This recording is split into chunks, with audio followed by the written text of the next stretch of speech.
ሚስት በራሷ በሰራችው ገንዘብ ባሏን ሳታስፈቅድ ለቤተሰቦቿ መላክ ትችላለች ወይንስ አትችልም ትላለች? ትችላለች። ሚስት የሰራችው ገንዘብ የራሷ ነው። ስለዚህ ፈለሃ ኩል الحقوق في التصرف به كما تريد እንደፈለገች የማድረግ መብት አላት ገንዘቧን ማለት ነው፣ የራሷ ገንዘብ እስከሆነ ድረስ።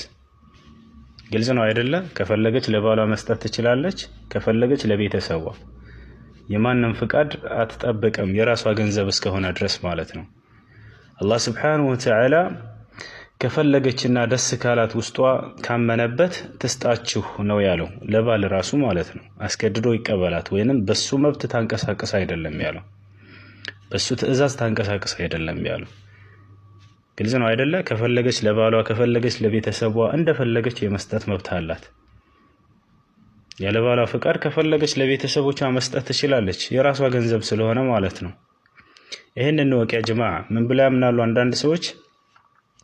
ሚስት በባል ትዕዛዝ ስር እስከሆነች ድረስ ባሏ እስከሆነ ድረስ ገንዘብ ያለ እርሱ ፍቃድ ለቤተሰቧ ሁሉ መላክ አትችልም ይላሉ። ከየት እንደመጣ ይሄ ነገር አላውቅም። ቁርአንም ሐዲስም ላይ የለም። ዑለሞችም እንዲህ አይነት ነገር በፍጹም አላስቀመጡም። ሰዎች እንደ ባህል አድርገው ይዘውታል። ከሃይማኖት ነው ይላሉ። በፍጹም ይሄ ከሃይማኖት አይደለም። ይህ ባህል ከኢስላም ጋር በፍጹም የሚጋጭ ነገር ነው። ሴት ልጅ የሰራችው ገንዘብ የራሷ ገንዘብ ነው። ያን ገንዘብ እንደፈለገች የማንቀሳቀስ መብት አላት። ግልጽ ነው አይደለ? ጭራሽ ለቤተሰቦችሽም ያለኔ ፍቃድ አትሰጭም የሚል ባል ሁሉ እንዳለ ብዙ ኮሜንት ያለሁኝ። ልትከለክላት አይገባም። በዚህ ላይ አንቺም የሱን ፍቃድ መጠበቅ አይጠበቅብሽም በዚህ ላይ ማለት ነው። ከፈለግሽ ለአባትሽ፣ ለእናትሽ፣ ለወንድሞችሽ መርዳት ትችያለሽ።